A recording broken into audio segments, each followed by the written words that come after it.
Salam sehat kepada kita semua, Bapak dan Ibu dosen serta teman-teman sekalian. Di sini saya akan memaparkan hasil dari sajian saya, yaitu yang berjudul Berkat kepada Keluarga yang Takut akan Tuhan, yang diambil dari Mazmur 128 ayat 1-6. Yang pertama, pendahuluan. Tuhan memulai kehidupan manusia dengan perkawinan dan keluarga. Komunitas pertama yang Tuhan bangun adalah keluarga yang takut akan Tuhan.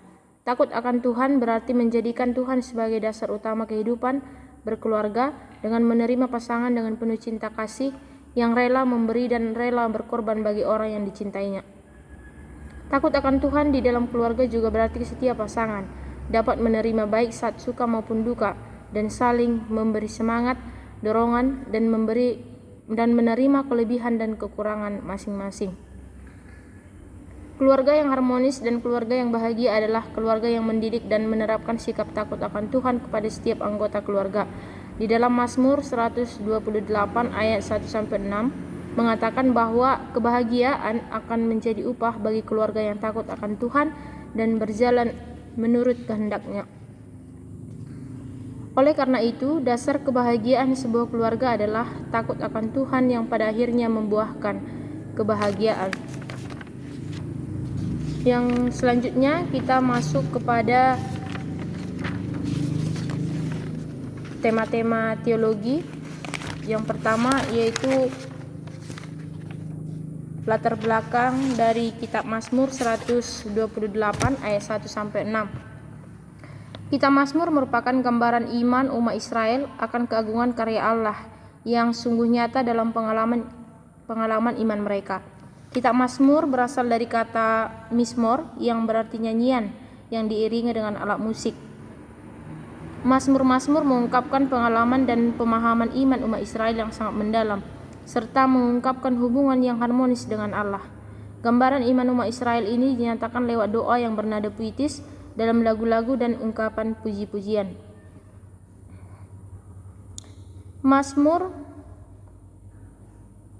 Mazmur ini merupakan sebuah buku kumpulan lagu-lagu keagamaan umat Israel yang berjumlah 150 pasal. Kitab Mazmur dalam Septuaginta disebut dengan psalmoi, dari kata kerja psallo artinya memetik atau mendentingkan.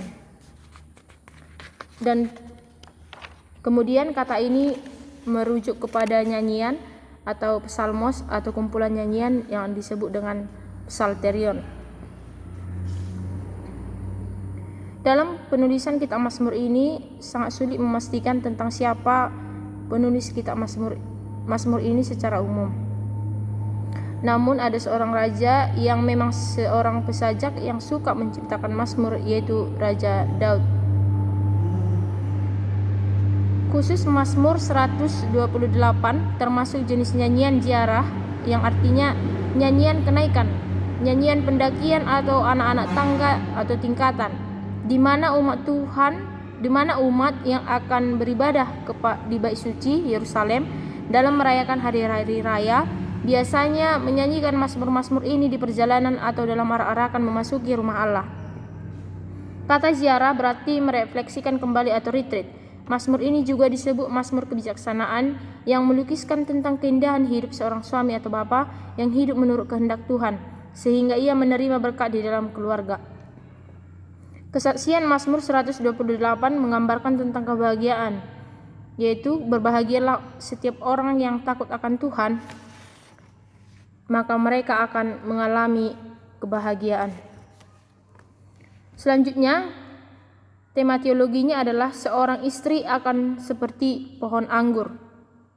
Bagian pembuka Mazmur 128 ayat 1-4 dibingkai oleh frase takut akan Tuhan.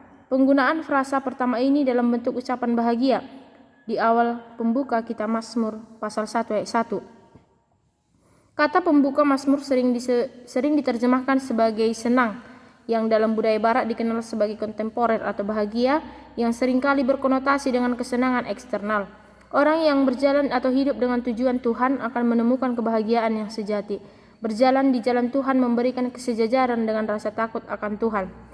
Dalam frasa ini, ketakutan bukan tentang diintimidasi atau gemetar, namun lebih menekankan rasa hormat kepada Tuhan. Takut akan Tuhan berarti mempercayakan semua kehidupannya, berharap kepada Tuhan saja. Di dalam ayat 2 diilustrasikan kehidupan yang utuh di dalam pekerjaan sehari-hari. Kenikmatan dari tugas itu adalah memakan buah dari hasil jerih payah seseorang. Hal ini merupakan kehidupan yang sejalan dengan Tuhan dan menunjukkan kegembiraannya. Di dalam ayat 3, dengan pokok anggur yang subur dan tunas zaitun diterapkan kepada kehidupan keluarga. Pohon anggur sering disebut dalam Alkitab dan berkali-kali diartikan sebagai lambang. Pohon anggur melambangkan kemakmuran dan damai sejahtera bagi orang Ibrani. Lebih khusus, pohon anggur melambangkan Israel sebagai bangsa pilihan. Anggur dapat dihubungkan dengan keriangan hati atau dengan kemarahan. Di dalam ayat 3, di dalam rumahmu, hal ini tidak hanya mengacu kepada pokok anggur, melainkan tempat tinggal dari kehidupan seorang wanita. Selain itu, dalam tradisi Alkitab, gambaran pohon anggur sangat akrab bagi mereka yang mendengar dan mendoakan Mazmur. Menurut Mazmur 80, Israel adalah pohon anggur yang telah ditanam dengan penuh kasih Tuhan dan yang memberikan keteduhan yang indah. Istri diibaratkan sebagai pohon anggur dengan banyaknya buah anggur yang memberikan rasa aman di dalam rumahnya dan anak-anaknya. Tunas zaitun merupakan simbol kekuatan dan pertumbuhan. Petani di Israel biasanya menanam pohon anggur karena air buah anggur merupakan minuman yang menyegarkan. Anggur yang menyegarkan dan menggembirakan hati itu dipelihara dengan baik, sehingga menjadi pohon anggur yang subur dan menghasilkan buah anggur yang lebat. Yang kedua, anak-anak akan seperti tunas pohon zaitun. Zaitun merupakan salah satu pohon paling berharga bagi orang Ibrani zaman purba.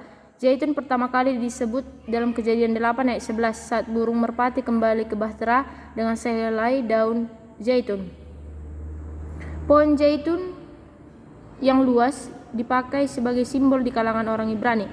Kekokohan dan kelebatan buah pohon itu menggambarkan orang benar yang ideal, yang keturunannya dijelaskan.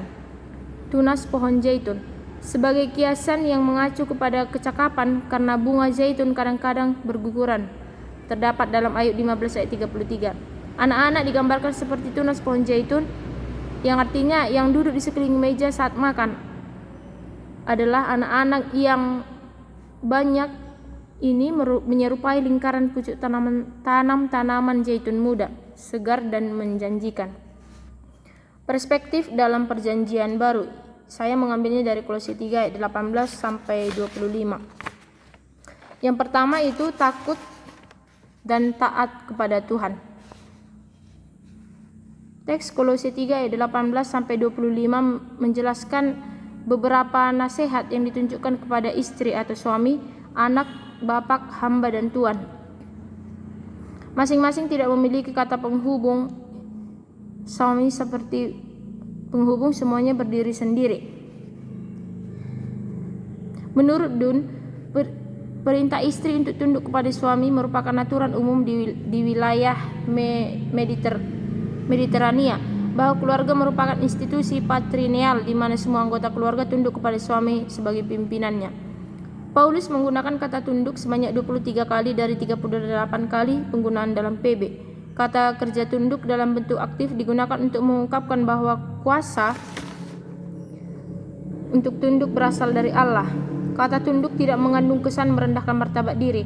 Paulus menyatakan alasan istri tunduk kepada suami karena demikian seharusnya di dalam Tuhan. Demikian juga halnya suami harus mengasihi istri dan anak harus menaati orang tua. Kata taat di sini menggambarkan relasi Yesus, anak Allah dengan Allah Bapa. Penggunaan kata ini sangat jelas terlihat di dalam tulisan Paulus kepada jemaat Filipi 2, jemaat Roma dan Ibrani. Penggunaan kata taat menunjukkan bahwa ketaatan Kristus kepada Bapanya menjadi model bagi ketaatan anak kepada orang tuanya. Takut akan Tuhan seperti terjemahan LAI dipandang memiliki sifat kausal, sehingga terjemahannya karena takut akan Tuhan. Takut akan Tuhan merupakan tema yang akrab di telinga orang Yahudi dan juga di kalangan di kalangan Kristus purba. Takut akan Tuhan menggambarkan seorang pekerja dengan majikannya. Di dalam teks ini, takut akan Tuhan bukan merujuk kepada Allah, melainkan kepada Yesus sendiri. Takut akan Yesus bukan kekuatan emosional, tetapi takut akan Yesus menjadi motivasi pekerja untuk taat kepada majikannya. Oleh karena itu, dalam hubungannya dengan Mazmur 128 yang dimana menekankan takut akan Tuhan dan pada akhirnya menerima upah yang daripada Tuhan. Yang selanjutnya, mengasihi. Perintah yang baru yang diberikan Paulus kepada suami adalah kasihilah istrimu. Istilah kasih tidak dinyatakan dalam kata sifat atau kata benda, tetapi kata kerja. Perintah mengasihi tidak disertai alasan atau motivasi seperti perintah istri tunduk kepada suami. Suami tidak hanya diberi perintah mengasihi istri, namun juga tidak menyakiti hatinya.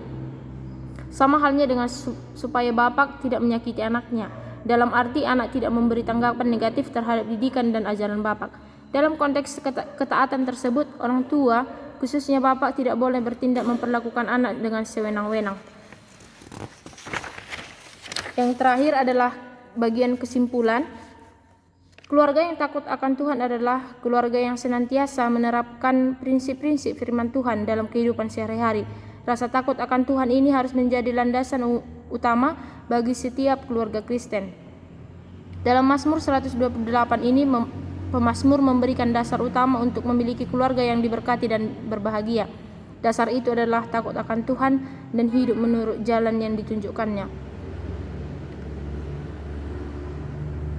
Menurut Mazmur 128, berkat atau kebahagiaan itu adalah istrimu akan menjadi seperti pohon anggur yang subur di dalam rumahmu, ayat 3, dan anak-anakmu seperti tunas pohon zaitun di sekeliling mejamu. Demikian halnya dengan teks Kolose 3 ayat 18-25 yang mengajarkan bahwa takut akan Tuhan bukan merujuk kepada Allah, melainkan kepada Yesus sendiri. Takut akan Tuhan bukanlah suatu kegelisahan batin yang luar biasa, melainkan suatu penghormatan dan kegeruan yang melebihkan dan menyuguhi. Takut akan Tuhan bukanlah letaknya dalam kegelisahan batin dan perasaan hati, melainkan dalam kelakuan dan perbuatan, yakni dalam kepatuhan atau ketaatan. Ketika seorang melakukan pekerjaannya dengan sepenuh hati, maka Yesus akan memberikan upah atas pekerjaan yang mereka lakukan. Upah tersebut biasa melainkan upah warisan. Menurut Paulus, upah warisan ini adalah bersifat khusus. Artinya, Paulus ingin mengatakan bahwa upah warisan itu bersifat eskatologis. Baiklah, demikian hasil dari sajian saya. Terima kasih untuk kita semua dan Tuhan memberkati. Shalom.